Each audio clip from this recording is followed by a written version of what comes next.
The sun, a blinding forge in the copper sky, beat down upon the great archer's territory.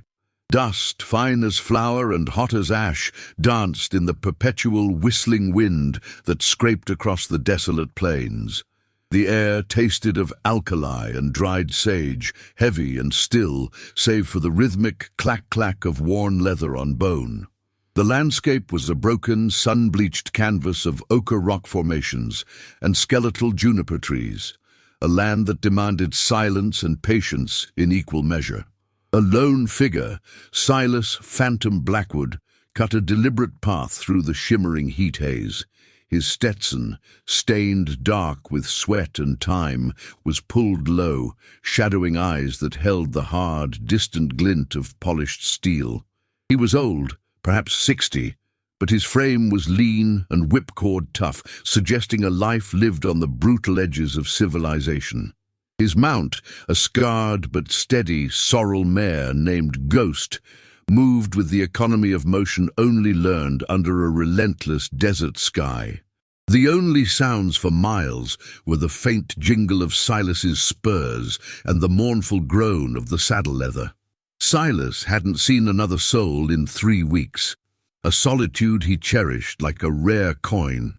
He was a man running not from the law, but from the echoes of his own notorious past, a past that knew him as the Phantom Pistolero, a name whispered in saloons from Denver to Tombstone, a ghost who dealt justice with chilling speed and finality.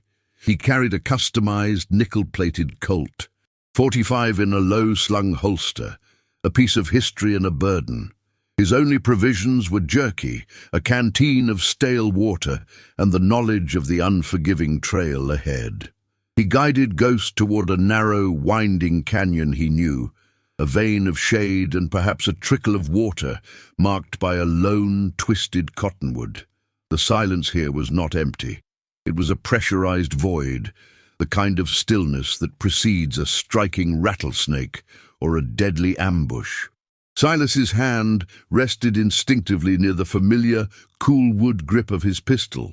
"Easy, girl," he muttered, the rasp of his voice low enough not to disturb the fragile peace.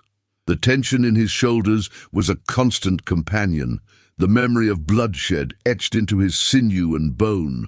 As they neared the mouth of the canyon, Ghost nickered, a quiet, concerned sound. Silas stiffened. He pulled the reins, halting the mare with a barely perceptible movement. The wind shifted, bringing with it the faint, earthy scent of wood smoke, not campfire smoke, but a different, deeper odor, the smoke of dried cedar and sweat. Silas ran a calloused finger over the brim of his hat, surveying the canyon rim and the surrounding high ground. Nothing moved. "Looks like you got company, old man." The voice was guttural, spoken from the canyon's dark maw, yet it seemed to come from everywhere at once. Silas didn't jump or turn quickly. He maintained the same posture, the slow, calculated motion of a man who had faced death too many times to panic. His eyes, trained by decades of tracking, finally found them. They weren't outlaws, they were Apache, warriors cloaked in the rust-colored shadows of the canyon wall, their presence a silent, calculated ambush. There were at least a dozen, faces painted in severe lines, armed with Winchesters and traditional bows. The realization hit him. He hadn't stumbled upon a waterhole. He had stumbled into a sentry line, or worse, a trap. The warriors were perfectly positioned, blending with the rock face. Their silence was the most terrifying weapon. Silas slowly raised his hands, careful to keep his movements slow and non-threatening, his gaze fixed on the canyon entrance. "Mighty quiet welcome, folks. Just passing through, ain't looking for no trouble," he drawled, his voice steady despite the hammer beating in his chest. A tall, powerful warrior, wearing a feathered headband and carrying a ceremonial lance, stepped out from the shade. He was the only one who showed himself fully, his posture radiating authority. The chief. The others remained like stone gargoyles on the rocks. The chief's eyes, dark and piercing, held no hostility, only an ancient, weary vigilance. The weight of the moment was crushing. Silas knew one wrong twitch, one misinterpreted word, would bring the hail of lead and arrows. The chief didn't speak the language of the white man. Instead, he raised his hand, palm open, a universal sign of truce, or, perhaps, a command to halt. He then lowered the lance and tapped the ground 3 times, a sharp, distinct rhythm. This was the test, the silent demand for respect and explanation. Silas understood. He had crossed a boundary uninvited, and now he had to pay the toll. The wind continued to whistle, the only witness to the impending confrontation, and the sun began its slow, inevitable descent toward the horizon, painting the sky in blood-orange hues. Silas maintained his gaze on the chief, his right hand poised inches above the phantom colt. He heard a low, metallic thunk. Another Apache warrior had silently slid a massive hunting knife from his sheath. The standoff had become a silent, deadly game of wills, with the chief waiting for Silas's next, potentially final move. The desert held its breath. The chief's 3 taps on the dry earth echoed in the oppressive heat, a rhythmic counterpoint to the distant, lonely howl of a coyote. Silas Blackwood held his position, his hands raised, his eyes locked with the Apache leader. He knew the nonverbal codes of the trail better than the laws of any territory. The knife drawn by the warrior on the ridge wasn't an immediate threat. It was a reminder of his vulnerability, a silent question mark placed squarely between his ribs. "I respect your ground," Silas finally said, his voice a low rumble. He spoke slowly, emphasizing his peaceful intent, even though he knew the words might be foreign. He then mimed drinking water from an empty cup, the universal signal of thirst and travel. Just water, no fights, no claim. He kept his movements deliberate, like a dancer in a deadly ballet. He waited, letting the silence stretch until it felt taut enough to snap. The chief watched him, his expression unreadable, before speaking a sharp, clipped command in his native tongue. Immediately, 2 warriors descended from the ridge, moving with the unnerving grace of mountain lions. They approached Ghost first, examining the mare's saddlebags. Silas offered no resistance, only a slight nod of deference to the chief. They were checking for hidden weapons, maps, or any sign that he was a scout for a larger force. One warrior pulled out Silas's canteen, barely a quarter full, and the bag of dry jerky. He held the Colt 45, gleaming in the sunlight, with a casual respect that spoke volumes. The Colt was then presented to the chief, handle first, a symbolic act of disarmament and trust. Silas understood. A man who gives up his steel is a man who seeks peace, he thought. This was a test of character, not strength. "You carry the iron of a lawman or a bad man," the chief said, his English thick but clear, finally breaking the silence. "Which is it, Vaquero?" "Neither, chief," Silas replied, maintaining eye contact. "Just a traveler. I paid my dues to both sides a long time ago. I follow the oldest law, survive." He glanced at the Colt, now resting in the chief's powerful hand. "That piece is just insurance against the men who don't." The desert had a way of stripping away lies, leaving only the raw truth. The chief nodded slowly, a slight upturn of his lips that was not a smile, but an acknowledgement of the harsh reality. "We are the Pinal Apaches. Our water is thin, our patience thinner. You trespass near the sacred grounds. You must prove your honor before you take another step." He returned the Colt to the warrior, who replaced it in the holster, a small but crucial sign of respect for Silas's reputation, or perhaps his bravery. The chief then pointed to a steep, sun-baked incline. "The test of the sun," he announced. "You climb that ridge, alone, without water. If you make it back before the shadows lengthen and the moon shows its face, you have proven your heart is strong, and you may drink. If you fail, the sun claims you, and we leave you to the vultures." This was the harsh code of the desert.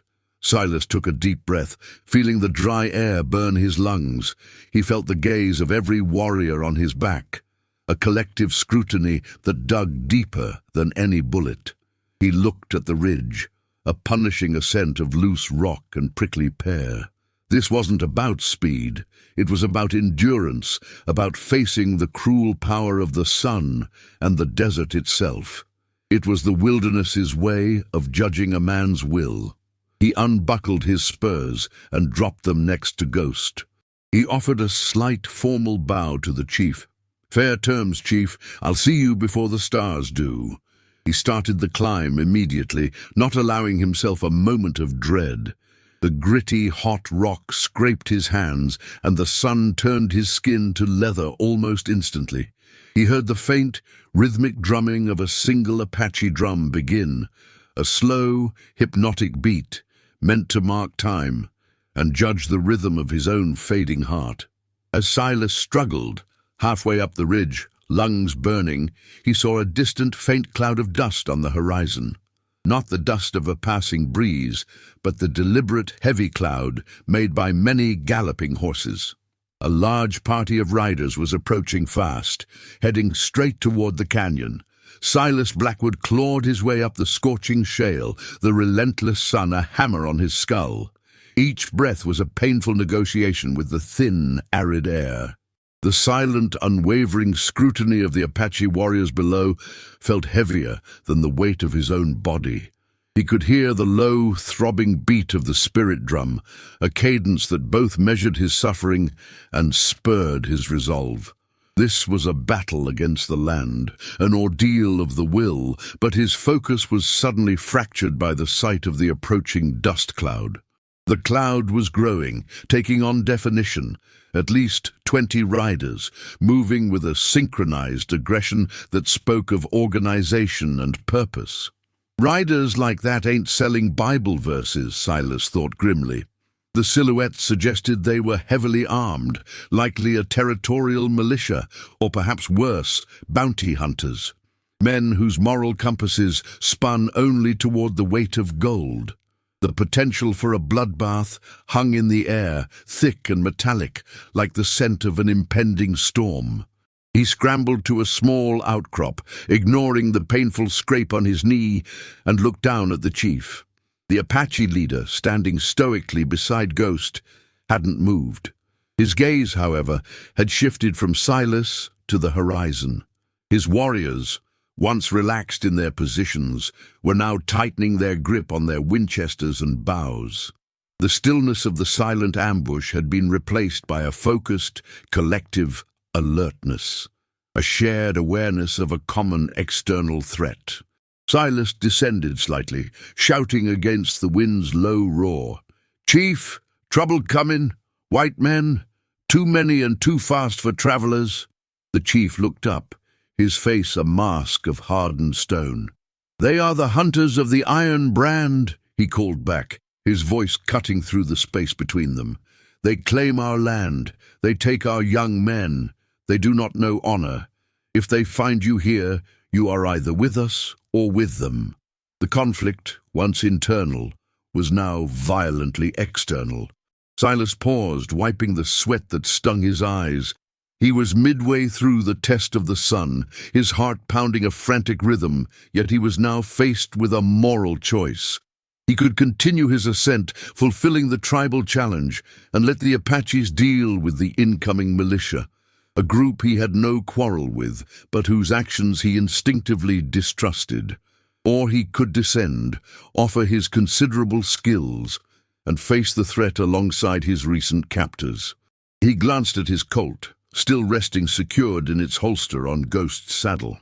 The Apache had trusted him enough to leave his weapon accessible. He had a debt of honor now, a fragile thread woven between cultures by a shared threat.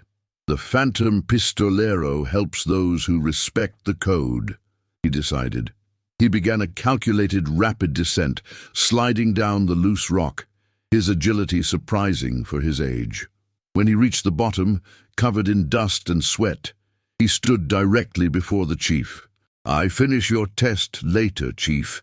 Right now we got a bigger problem than sunstroke. Let me borrow that Colt, and I'll give you a chance to see if I'm an enemy or a damn useful friend." The Chief studied him, his eyes boring into Silas's soul. He gave a sharp, almost imperceptible signal to the warrior who held the pistol. The warrior unsheathed the Colt, placing the gun, a symbol of the white man's violence and Silas's former life, back into Silas's hand. The cold, familiar weight was a shock, but the comfort was immense. "You stand with us, Vaquero. Do not betray the code," the chief warned, his expression grim. Silas nodded, checking the chambers of the 45. "No code broken here. We got maybe 10 minutes before they hit the canyon mouth. You got sharpshooters, Chief?" He was back in his element, the cold, calculating strategist of 100 gunfights. He moved with the quiet efficiency of a man who knew how to kill to survive. As the thunder of hooves grew deafening, Silas took position behind a jagged pillar of rock. He saw the first riders, hard-faced men in rough denim and vests, carrying Winchester repeaters and long-barrel shotguns, led by a massive man with a thick, iron-grey beard. The chief turned to Silas, his gaze intense. "They seek the phantom's gold. They heard you were in this territory. They think we are hiding you. They hunt both ghosts and Apaches." Silas realized he had not just found a problem.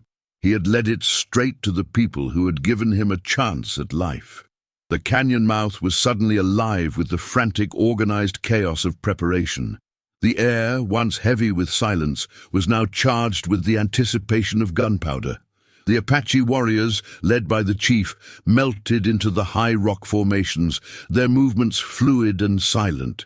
Their knowledge of the terrain was their greatest weapon. Below, Silas Blackwood took position, the nickel-plated Colt 45 in his hand, feeling like a natural extension of his arm. The first 6 riders of the Iron Brand militia burst into the canyon, pulling their mounts hard to a halt. Their leader, a brute named Captain Kane, his face a roadmap of scars and greed, spat dust and shouted, "Apache filth! We know you're harboring the wanted man. Where's the phantom Pistolero? Bring him out or we take the whole damned canyon with lead." His voice was a raw, aggressive sound, an alien intrusion on the ancient silence. Silas stepped out from the cover of the rock pillar, a silhouette against the blinding sun, his Stetson shading his face. He kept his gun aimed low. "You're shouting at the wrong people, Captain. And you got your facts wrong. I ain't harbored by anyone. I'm just taking a moment's peace." His voice was calm, cutting through the captain's rage like a razor on silk. Kane's eyes, small and cold, fixed on the man. "Blackwood, the phantom. I knew the rumors were true. The bounty on your head is bigger than this whole damned territory. Surrender your weapons and your gold, old man. Don't make this hard on yourselves." He gestured dismissively toward the hidden warriors. "These savages can't save you." "You talk about bounty and gold, Captain," Silas replied, his eyes narrowing. "I talk about decency. You rode hard onto sacred land, threatening honest folks. That ain't law, Captain. That's thuggery." He shifted his stance, the action almost imperceptible, setting his feet for the imminent draw.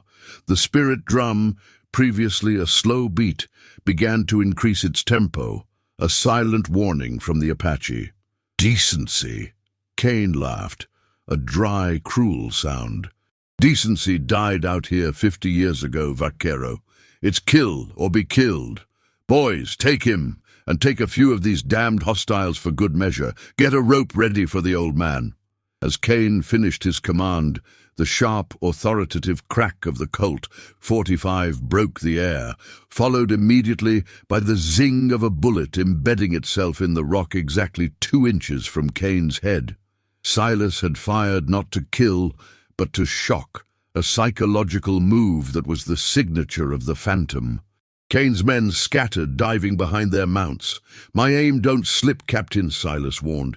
"Next time I aim for the greed in your eyes. Now ride out, leave the territory in peace." Kane, enraged and humbled, scrambled for his Winchester. Get him now!" The battle erupted, the sound of the Apache Winchesters, followed by the silent, lethal thwack of arrows, mingled with the militia's frantic, disorganized fire. Silas moved with the controlled grace of a seasoned duelist. He didn't waste shots. Two quick, focused bursts from the Colt disarmed the closest attackers, sending their revolvers spinning in the dust. The militia, exposed and bewildered, were caught in a crossfire from the unseen Apache positions. Silas took cover again, reloading the .45 with practiced, blinding speed. The air was thick with smoke, dust, and the pungent smell of burning gunpowder. He saw Kane trying to retreat, dragging a wounded man with him. Silas let him go. His fight wasn't about revenge. It was about holding the line and proving his word. The militia broke and ran, retreating in a panicked scramble. The Apache fire ceased instantly, a stunning demonstration of discipline. The canyon was suddenly quiet again, the silence broken only by the whimpering of the wounded militiamen and the soft, deliberate sound of the spirit drum returning to its slow, steady pace. Silas stood, the Colt smoking in his hand, looking at the retreating dust cloud. A soft whisper of Apache dialect drifted down from the ridge. The chief descended, his face smeared with soot, his gaze fixed on Silas, not on the defeated enemy. He pointed not to the bodies, but to the Colt in Silas's hand. "You kill like a mountain ghost, Vaquero, but you spare life like a man of honor. The test of the sun is not finished.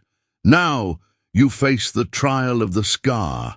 The gun smoke was already dissipating, swallowed by the ceaseless, hungry wind of the desert. The wounded militiamen had been tended to by two silent Apache warriors, a surprisingly compassionate act for men who were just under attack. The defeated Iron Brand, leaving their two dead men, had ridden out in shame. Silas, his adrenaline slowly receding, felt the crushing exhaustion of the test of the sun finally take hold.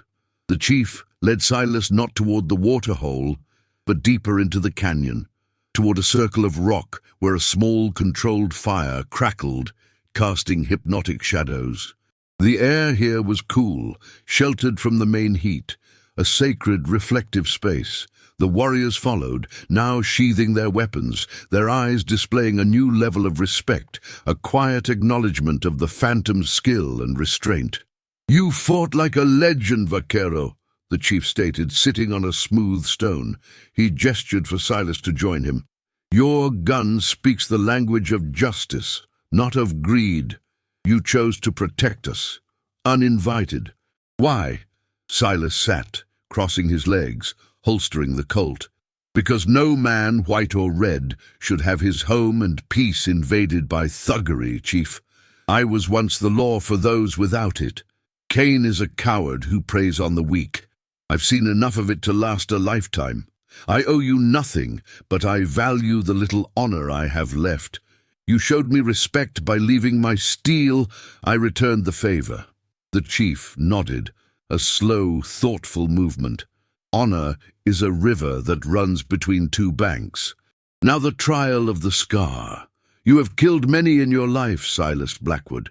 The scar you carry is not on your skin, it is in your spirit. To be our ally, you must show us this scar. Tell us the burden you carry, the one you are running from. Tell us the truth, or drink no water and ride out to die alone." This was the true, deep-cutting conflict, a man's moral reckoning. Silas hesitated. He had spent years burying the worst parts of his past, letting the legend replace the man. He looked at the fire, at the faces of the warriors, young men and seasoned veterans all waiting for his confession. He looked at the chief, whose eyes held an ancient sorrow that suggested he too carried a terrible scar.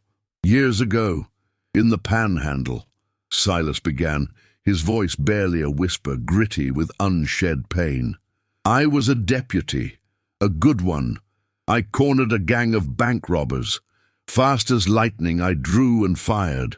I stopped the gang.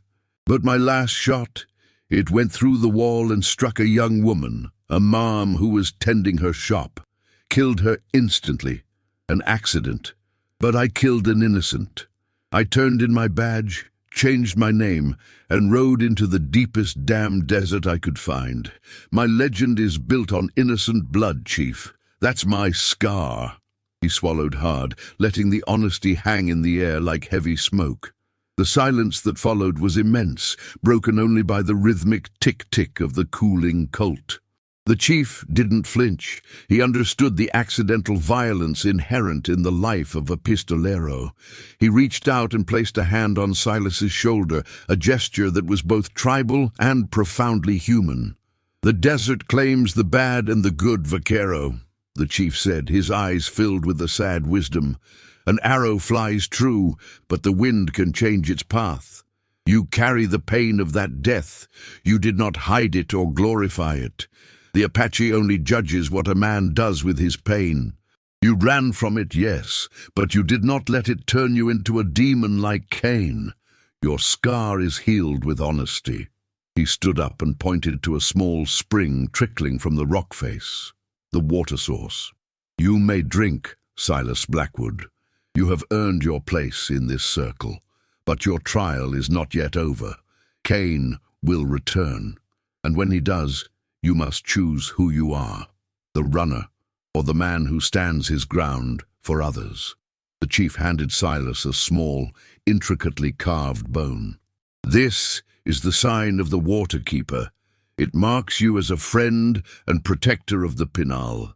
When the morning sun shines, we will ride out to find Cain's camp before he can return with more men. You will ride with us, Silas. The hunter must become the hunted." The dawn broke over the great arches, a cool, luminous gold that washed away the shadows of the night. Silas Blackwood, revitalized by the life-giving spring water and a night of uneasy rest, joined the Apache war party. He rode Ghost not as a prisoner, but as a trusted ally, the bone charm of the Waterkeeper tied to his saddle horn. The air was crisp, carrying the metallic scent of impending change. The group, a dozen Apache warriors and Silas, moved with a stunning speed and silence, a single fluid extension of the unforgiving landscape. They followed the tracks of the retreating militia, a clear trail of hooves and discarded casings that spoke of Cain's disorganized retreat. The focus was tense yet calm, a shared purpose overriding cultural difference. They found Cain's makeshift camp near a dried riverbed, a careless, arrogant position that showed their contempt for the land and their enemies. The militiamen were preparing for a rapid return, cleaning their Winchesters and resaddling their horses. Cain, standing over a crude map, was clearly planning a larger, deadlier attack. He intended to burn the Apaches out of the canyon. The chief gave the command with a silent gesture, a swift encircling maneuver that left Cain and his men completely exposed. The Apaches moved like desert ghosts, appearing suddenly on the high banks of the arroyo. Silas took the center position, his Colt ready. "Captain Cain!" Silas's voice boomed across the dry riverbed, loud and authoritative, echoing off the canyon walls. "Stand down! You're surrounded by the law of this land, and you're outnumbered. Your fight is over." Cain whirled, his face contorted in rage, his hand already reaching for his pistol. "You traitorous old dog! You join up with these savages, you'll hang for this, Blackwood. We'll take your head, their land, and your phantom gold." "No gold here, Captain. Just justice," Silas said, drawing the Colt with the infamous speed of the phantom Pistolero. It was a blur of steel and leather, a movement too fast for the eye to track. "You broke the code of the trail and the law of the tribe. This is your judgment." The duel was over before it began. Silas fired 2 shots. The first struck Cain's Colt from his hand, sending it spinning into the dust. The second shot, deliberate and final, pierced the saddle of his horse, spooking the animal and sending Cain tumbling into the dirt. Silas did not aim for the man's life. He aimed for his capacity to inflict further violence. The militiamen, seeing their leader disgraced and disarmed by the legendary speed, immediately dropped their weapons. The silence returned, heavy and complete. The chief walked down the bank, his face grave. He stopped before the defeated Cain, who lay spitting dust and curses. The chief did not touch him. He simply stood there, a symbol of the land's ancient, unyielding power. Your greed poisons the river. Your violence scars the earth, the chief said, his voice quiet but carrying immense weight. We take your guns, your horses, and your pride. You will walk back to your settlement, 3 days in the sun. If the desert claims you, it is the land's will. If you survive, you carry the shame of your defeat. This is the Pinal judgment. The militiamen were stripped of their weapons and provisions. The chief walked over to Silas, placing a hand on the old Vaquero's shoulder. You are a true water-keeper, Silas Blackwood. You saved not just our lives, but our honor. Now you must choose your path. Will you ride with the Phantom's burden, or the water-keeper's truth? Silas looked out at the vast, shimmering expanse of the desert, no longer a place of escape, but a home he had helped protect. He looked at the bone charm on his saddle, and then back at the chief. I'm tired of running, chief, he said, a faint, genuine smile touching his lips. This canyon, your water, your code, they feel like the first honest thing I've felt in 20 years. The trail always calls, but for now, I ride a different path. He mounted Ghost, turning the mare not toward the settlements, but deeper into the uncharted territory, flanked by 2 Apache warriors. He was still a lone rider, but no longer a solitary one. The sun rose higher, casting his shadow, the shadow of the legendary Phantom Pistolero, now riding toward a complicated, uncertain future. A man whose redemption was found not in law or gold, but in the brutal, beautiful honesty of the frontier. The end.